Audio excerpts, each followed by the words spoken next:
para nosotros es un honor tener hoy como invitado para inaugurar y comenzar este foro UNIR a Antonio Ledezma, que es el ex alcalde de Caracas y uno de los dirigentes políticos de la oposición más importantes y que más trabajo lleva desarrollando en los últimos años para poder justamente lograr que Venezuela se reincorpore nuevamente a un contexto democrático y de libertad que, como sostienen muchísimas instituciones en el mundo, ha perdido hace varios años. Antonio Ledezma, muchísimas gracias por acompañarnos en este Foro UNIR. Bienvenido.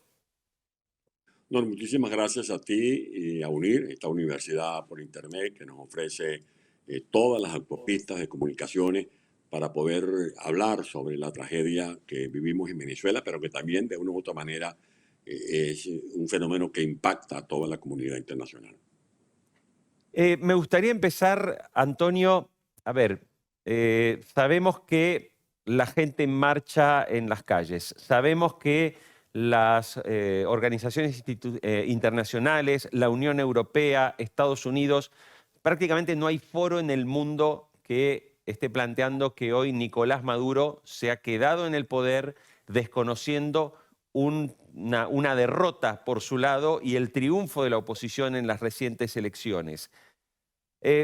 Quisiera empezar con, bueno, ¿cuál es el camino más allá de las protestas que hoy puede llevar adelante la oposición, la gente en las calles y sobre todo teniendo en cuenta que no es la primera vez, ya pasó con Guaidó, ya pasó en su momento con Enrique Capriles, ¿hay algo que en esta oportunidad sea diferente a los acontecimientos anteriores?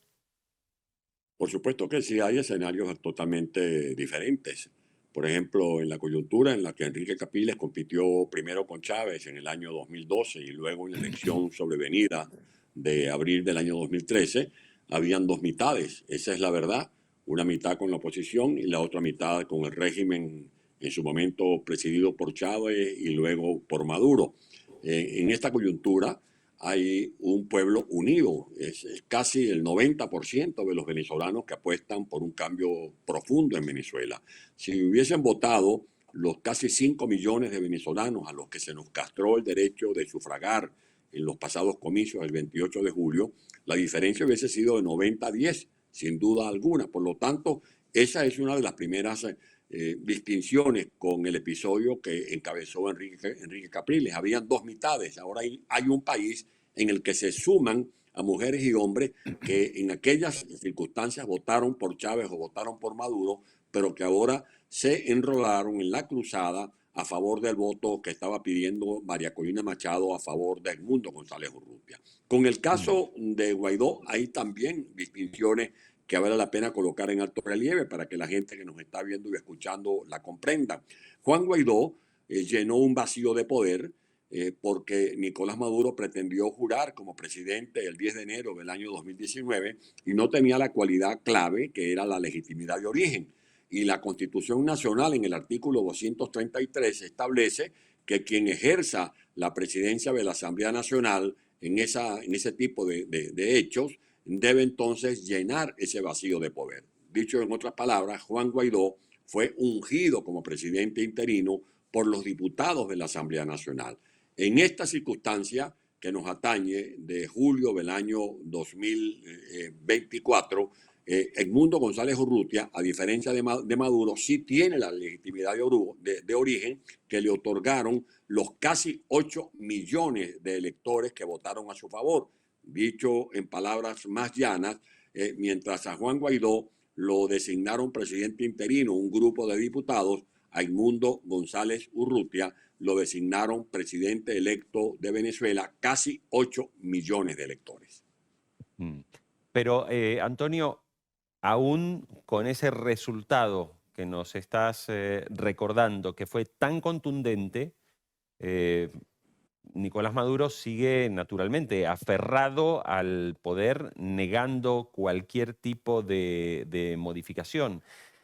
Eh, ¿Hay un horizonte, hay una fecha que hoy se pueda empezar por lo menos a vislumbrar en que ese régimen pueda llegar a su fin y que Venezuela recupere una democracia imperfecta como todas las democracias, pero democracia al fin?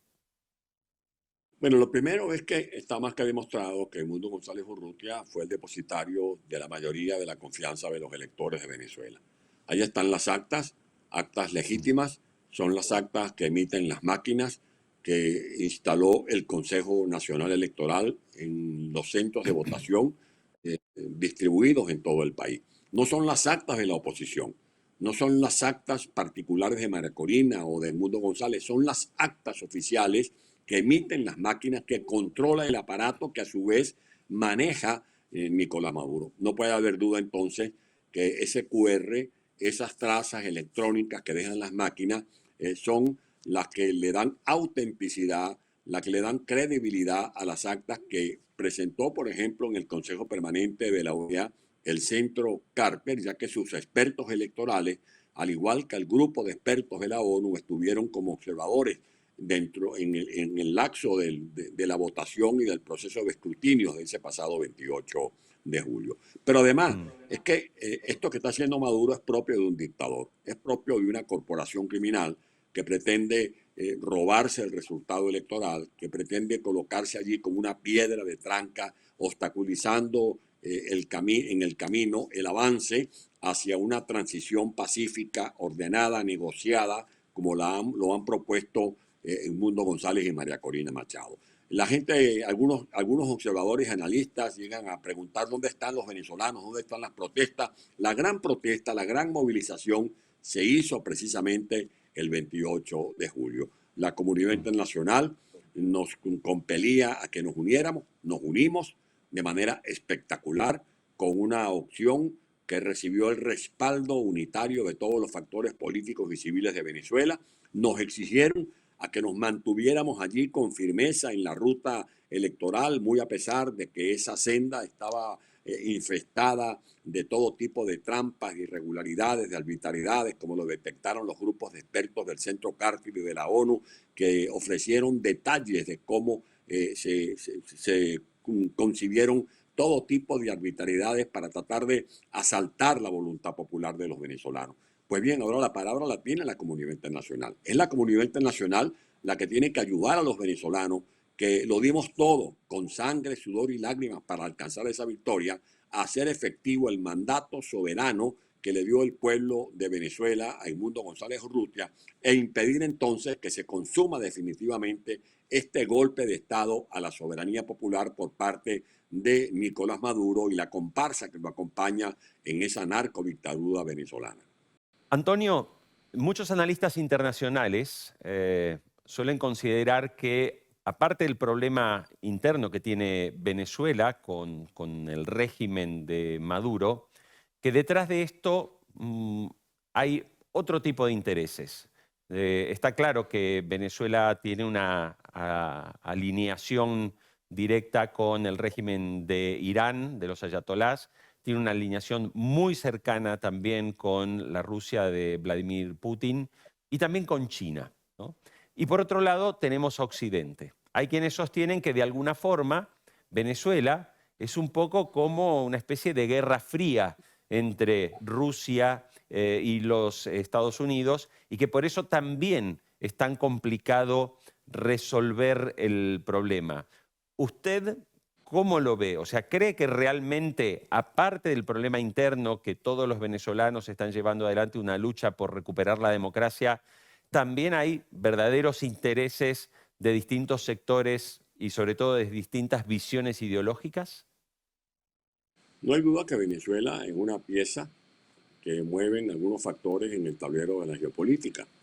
Rusia no va a poder sostener a ese régimen, lo utiliza como un elemento de provocación hacia Occidente, hacia los Estados Unidos, porque ya bastante tiene Rusia esa guerra a Ucrania, que lo tiene en 3 y 2. Trata de desarrollar su legendario proyecto de la ruta de la seda y por eso hace desembolsos como por ejemplo el préstamo de 50.000 millones de dólares del llamado Fondo Chino que se robaron los funcionarios de Chávez y de Maduro. Irán ha convertido el territorio de Venezuela en un enclave del terrorismo internacional. Pero hay otra alianza que tiene Maduro, que es con los cárteles de la droga de México, de Colombia, de Perú, de Bolivia. Por eso Venezuela, que era reconocido como un estado petrolero, ahora lamentablemente, penosamente para los venezolanos, se le identifica como un narcoestado, porque del territorio de Venezuela sale, por ejemplo, la droga hacia el Mar Caribe, continúa hacia África y de África llega a Europa, según la unidad antinarcóticos. Casi la mitad de la cocaína que se distribuye en Europa pasa por territorio venezolano. Y también indica la JIFE, la Junta Internacional de Fiscalización de Estupefacientes, que casi el 30% de la cocaína que llega a los Estados Unidos es la que recorre esa frontera porosa de 2.200 kilómetros de la frontera con Colombia, desde el Catatumbo en el Zulia hasta el Apure o el Arauca, allá en territorio venezolano. Si eso no es suficiente, también está confirmado, porque el mismo Maduro no tiene ningún tipo de prurito en ventilarlo públicamente, su alianza, su reconocimiento con el terrorismo internacional. Él se declara aliado del grupo de Hamas, de Al-Qaeda. Se sabe que los tentáculos de Hezbollah operan, por ejemplo, a sus anchas en el arco minero donde explotan oro y otros minerales de alto valor estratégico, con lo cual decimos que se financia, pero también se documentan a los terroristas que exhiben el pasaporte venezolano que nos niegan a nosotros. A eso también debemos agregar la inestabilidad que provoca la gigantesca diáspora que conformamos ya más de 8 millones de venezolanos, mujeres y hombres que son parte de un deslave humano como consecuencia de la tragedia humanitaria que ha provocado primero Chávez y ahora Nicolás Maduro. Este menú de dificultades no puede escapar a la mirada de los gobiernos del mundo libre, de los gobiernos democráticos, y por lo tanto tienen que concluir que lo que está pasando en Venezuela, que no se trata simplemente del robo de unas elecciones de Maduro para impedir que Edmundo González Urrutia jure como presidente de Venezuela, sino que es un régimen que pretende allí enquistarse para manipular las instituciones y convertirse entonces en un elemento perturbador de la paz de Occidente y también de otros continentes del mundo. Antonio, usted decía recién, ¿no? Ya son más de 8 millones los venezolanos que han emigrado del país en distintas oleadas, ¿no? La primera etapa, uno lo recuerda, fue cuando con Chávez, cuando empieza este proceso de el expropiese y de un Estado intervencionista y de un Estado empresario, empieza esa primera emigración sobre todo a los Estados Unidos y parte a Europa. Pero luego, a medida que las cosas fueron empeorando hasta llegar a niveles de pobreza de prácticamente 90% de la población venezolana, ya la emigración fue obviamente hacia el vecino país, Colombia, donde está la mayor parte de los emigrados venezolanos, pero también Perú, Argentina, Chile, varios países a donde se fueron. Generalmente, y muchos de los que nos están viendo, pueden pensar que por ahí en parte el problema es, bueno, esa emigración, entendiendo la emigración como un gran volumen de gente que tiene que ser absorbida en una nueva sociedad, integrarse, encontrar trabajo, entrar en los sistemas, obviamente, de seguridad social, etcétera, etcétera. Esto también ha despertado en algunos países ciertos recelos, por qué no decirlo también algo de xenofobia, ¿no? Esto lo padecen muchos venezolanos. Pero, ¿qué otros problemas, ¿sí?, trae a América Latina y a la región, en su visión, en tu visión, la permanencia de Maduro y sobre todo el que no se resuelva este problema, que es que Venezuela sigue inmersa en un régimen que no tiene nada de democrático?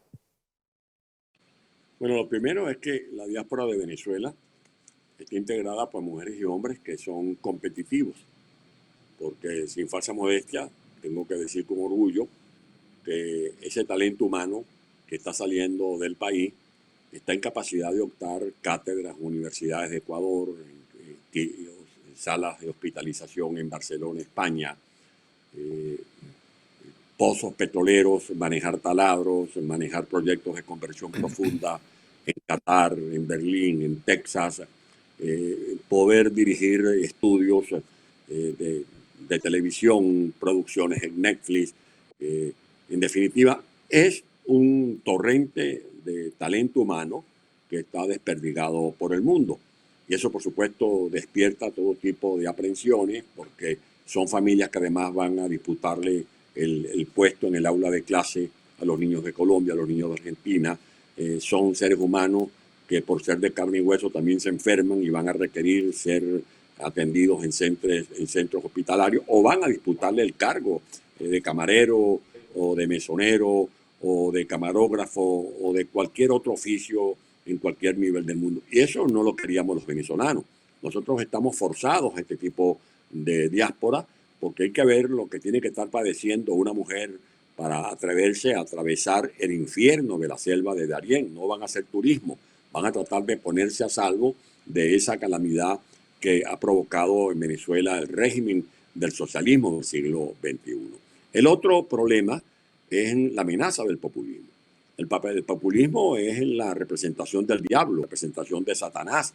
Y si el mundo ve que en Venezuela el pueblo se esmeró para participar en unas elecciones, si la comunidad internacional que está evaluando lo que pasó en Venezuela concluye que a pesar de toda la voluntad de los venezolanos de participar en elecciones, de la capacidad de lucha de María Corina Machado, del papel gallardo que jugó Edmundo González, a pesar de la demostración de la victoria con las actas absolutamente certificadas, Maduro se sale con la suya, es un mal ejemplo para la comunidad internacional, porque es una manera de calentarle la cabeza a cualquier populista de cualquier país de América o de Europa o del mundo entero que dirá, bueno, si Maduro pudo hacerlo en Venezuela y la comunidad internacional no dijo nada, si Maduro puede reprimir a la gente, si Maduro es capaz de provocar un baño de sangre en su país, de apresar a niños, de torturar a niños y no pasa nada, bueno, porque yo no lo voy a hacer también en mi propio predio. De allí que esa es también una amenaza que está en ciernes a la vista de toda la comunidad internacional. Que en Venezuela el populismo que encarna Nicolás Maduro, más allá de sus arrestos autoritarios, dictatoriales, sea un espejo en el que puedan verse muy mal algunos operadores políticos que pudieran estar con la intención de calcar esta situación que estamos padeciendo nosotros. Antonio,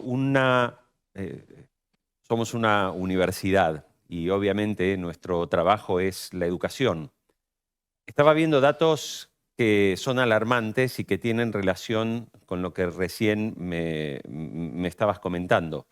Porque decías, claro, de esos 8 millones de venezolanos que han emigrado, hay un alto porcentaje de gente muy capacitada, muy formada y que hoy están obviamente compitiendo en distintos países en posiciones de conocimiento y naturalmente valoradas, con un gran desempeño.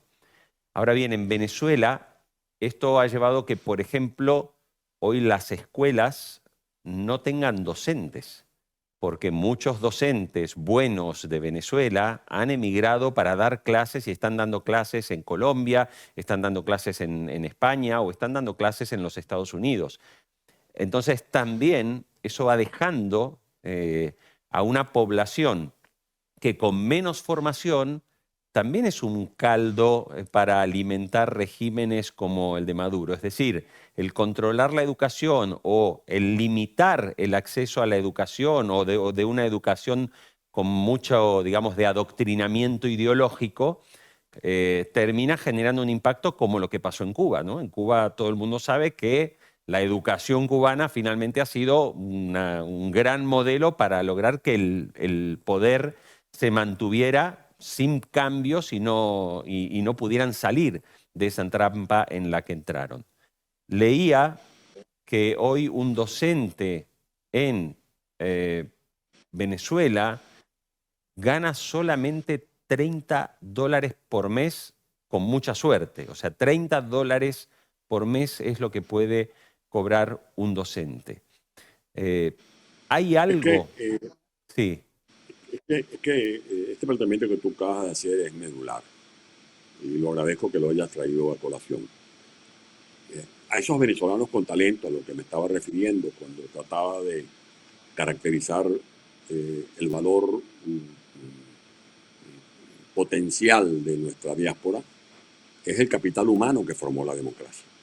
Esa democracia que provocó un ascenso social, porque se masificó la educación, porque de tener 5 o 6 universidades cuando cayó la dictadura en el año 58, pasamos en los 40 años de democracia a contar con más de 200 centros de excelencia en Venezuela. Esa democracia que permitió formar excelentes educadores ya no solamente maestros normalistas, sino doctores con PhD, con especializaciones, con máster, para dictar cátedras en universidades, tecnológicos, politécnicos, universidades, escuelas técnicas, y la democracia que hizo posible, por ejemplo, poner en marcha un conocido plan identificado con uno de nuestros próceres, como fue el Mariscal de Ayacucho, que fue el plan de becas Gran Mariscal de Ayacucho, que hizo posible que más de 200.000 venezolanos pudieran acudir a los mejores centros de formación del mundo, muchachos que no solamente iban a adquirir un título en Francia, sino que regresaban hablando francés, que no solamente iban a cursar un curso de ingeniería en Japón, sino que regresaban hablando japonés, o de China, o de Estados Unidos, o de Alemania. La adquisición de conocimientos y también de hábitos a favor de la formación del capital humano. Tú hablas de un docente con salarios de $30, en el mejor de los casos, pero la media general es que un educador pueda ganar entre 10 y $12 por mes.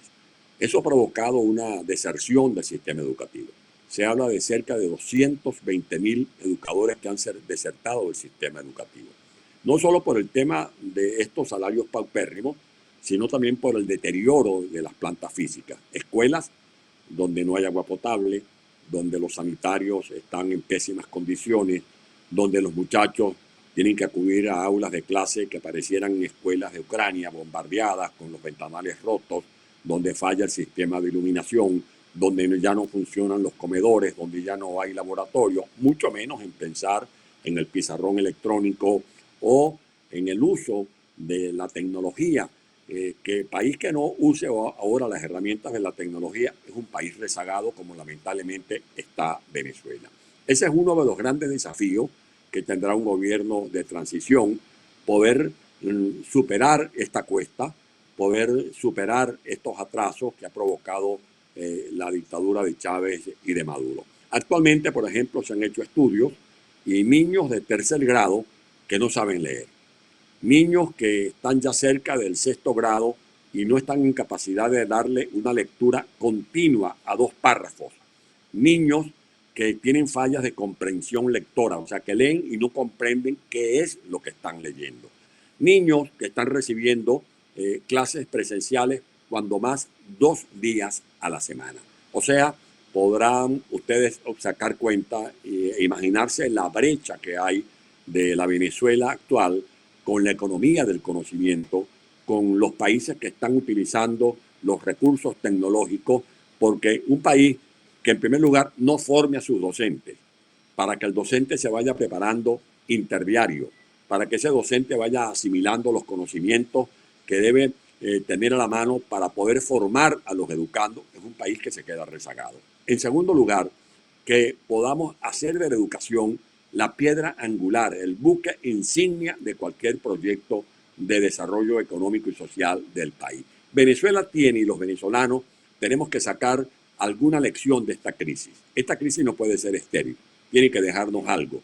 Y para mí lo más importante es que nosotros internalicemos que eso del mito de que somos ricos porque tenemos petróleo, porque tenemos gas, tiene que pasar a la vera del camino. La verdadera riqueza está aquí, lo he dicho 1000 veces, está en el talento humano de los niños, de los jóvenes, que tenemos que apalancar, que tenemos que impulsar, ya no para que se gradúen de médicos, abogados, ingenieros, economistas, sino para que se gradúen de emprendedores, que vayan a la escuela a aprender a emprender, que salgan como emprendedores, que estén conscientes de que la riqueza se produce con trabajo, con imaginación, con inteligencia. Para mí ese es el trípode donde tiene que montarse el proyecto de futuro de Venezuela. Formación de los docentes, poder desarrollar el uso de los recursos tecnológicos para una mejor enseñanza y convertir a nuestros estudiantes en profesionales y técnicos emprendedores que tengan habilidades para ejercer alguna función laboral mientras van pensando en poder cumplir otra etapa de estudios de pregrado o de posgrado.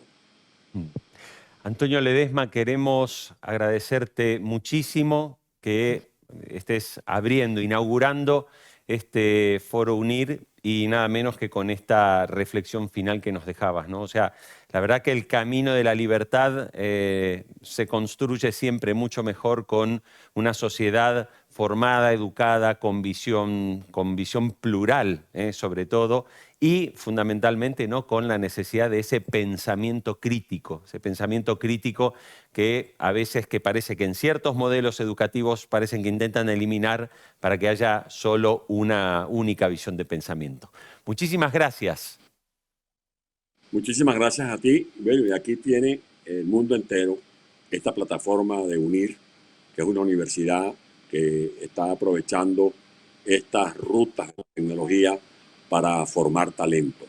Después de la pandemia, comenzamos a hacer los estudios a través de vías telemáticas. Pues bien, quedó esta experiencia y estoy seguro que a través de UNIR pues, se va a poder ofrecerle a la juventud del mundo entero y a la gente ya madura también, porque nunca es tarde para estudiar y para aprender estos conocimientos que están marcando la pauta en el mundo entero. Muchísimas gracias, Antonio Ledesma.